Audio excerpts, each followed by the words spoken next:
there was that situation where apparently something was stole from a business, ends up at a scrapyard up in the Northwest, and a shot gets fired by a licensed pistol permit holder, the owner of the business that had been ripped off.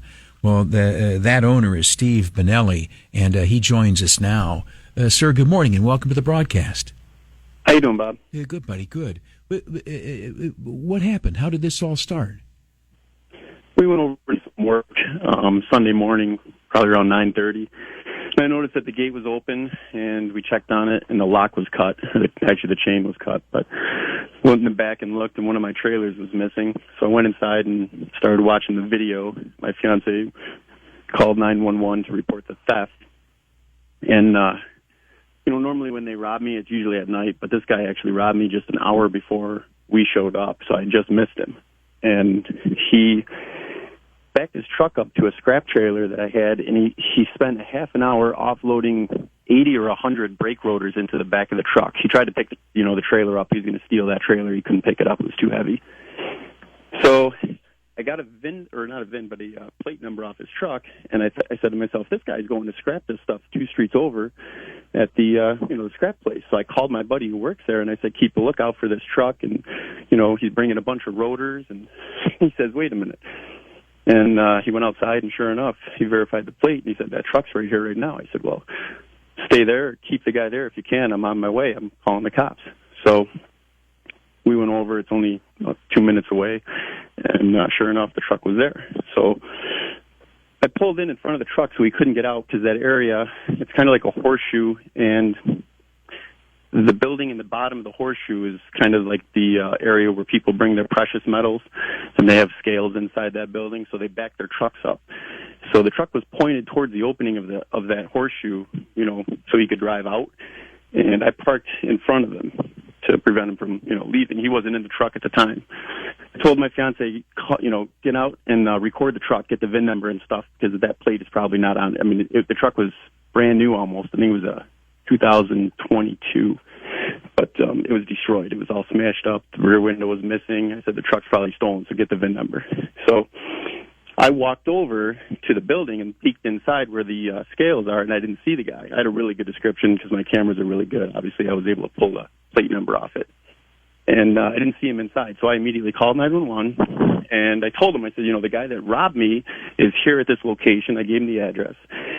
And I said, send the police because, he's inside the building somewhere. And I hung up at 911, and sure enough, he comes walking out of the office and starts walking towards the truck. And I said, well, at this point, he's going to get away if I don't say something. So I didn't want to get... Oh, one other thing is I actually checked the truck to see if there were keys in it. There were no keys in it, but there was a knife sitting right on the driver's seat. So I didn't want to get to the truck because he'd potentially have a weapon.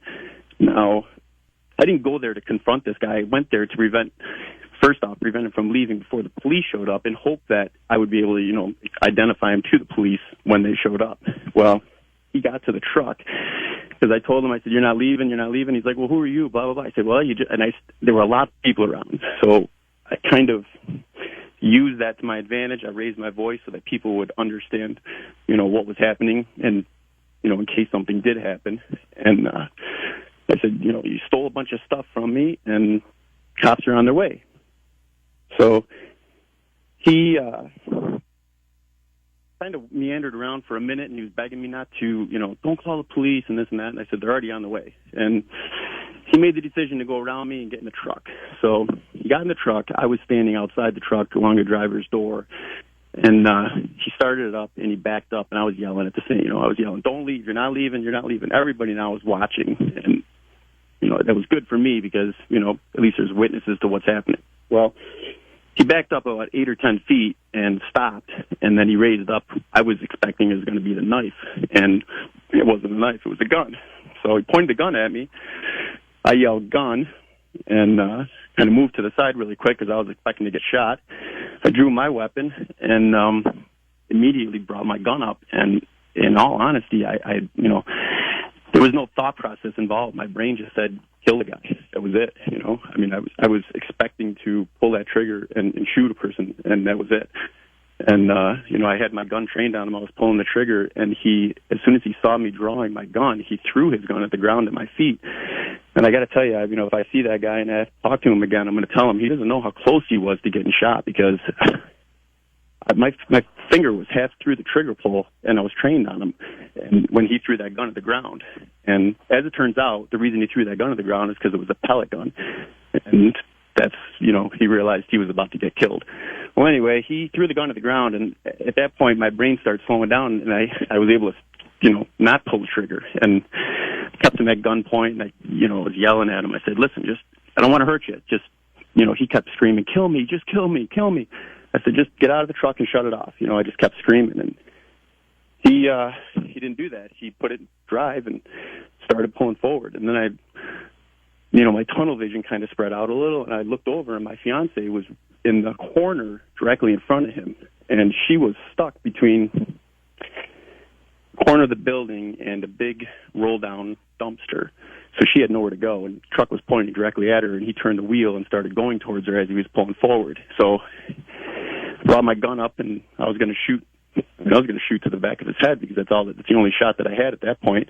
But I was changing my position because he was pulling away from me now, and I was standing at the rear corner of his truck, and she was now, in my line of fire as a potential ricochet. She was off 10 or 15 degrees, so I didn't, it was all happening really quick, and I said, man, I don't really want to have to shoot that way, but at the same time, some other innocent person that happened to be in another truck came in from the side and smashed into that guy's truck and pushed that truck out of the way. And as soon as I realized that the bad guy wasn't going to be able to run my girlfriend over, I dropped my fire down to his rear tire and blew that tire out. I fired 3 rounds, and I think at least 2 hit the tire. I don't know if the third one did, but I blew that tire out, and he stomped on the gas, lost control, crashed through a fence, and crashed into the building. At which point, I followed him over just to make sure he wasn't going to come back with that knife or anything, and he didn't go far. It was a few hundred feet at the most. And he fell out of the truck, and I yelled at him, get on the ground, stay on the ground. And he jumped up and he ran off into the yard. And then, the police came probably 5 minutes later. The first police officer showed up. But I didn't give pursuit once he went to the yard. But, as far as I was concerned, the threat was over. But, all 3 news stations, 8, 10, 13, they all got the story different. And, the reason I'm kind of talking to you is because I wanted just the right story out there, because a lot of 2 or 3 of them didn't even say anything about him having a gun. And I'm like, I don't, as somebody who carries a gun for so long, you it's just there. And, we don't do that like cops. We don't draw our gun, on not a weekly basis, but, consistently. And some of us don't go through a lot of training. So for me, it was more of a reaction to what was happening, but I'm glad it worked out the way it did, because, I didn't want to take someone's life, but at the same token, I wasn't going to watch somebody hurt someone that I care about, so. Here's Steve Bonelli, who, as you've just heard recounted, had to take some action here to keep things straight Sunday. The truck that comes and hits him, that person did that on purpose, I presume, trying to render some assistance or something?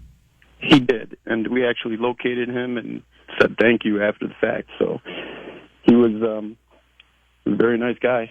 Nothing you can really say. He put himself in that position, and I appreciate that immensely. I don't know if he realizes it, but he also saved that guy's life. That guy saved his own life by throwing his gun on the ground, and I'm really glad that he ended up with a pellet gun. It wasn't a real gun, because he had the drop on me. When you're drawn from concealment, is a 2-step process, no matter how you do it. And when somebody is, sitting in a truck and the door is concealing their body, and they're the ones with the gun, and they bring it up, through the window that's open, you're completely right. You're on the defense. 100%. You've got to hope they miss.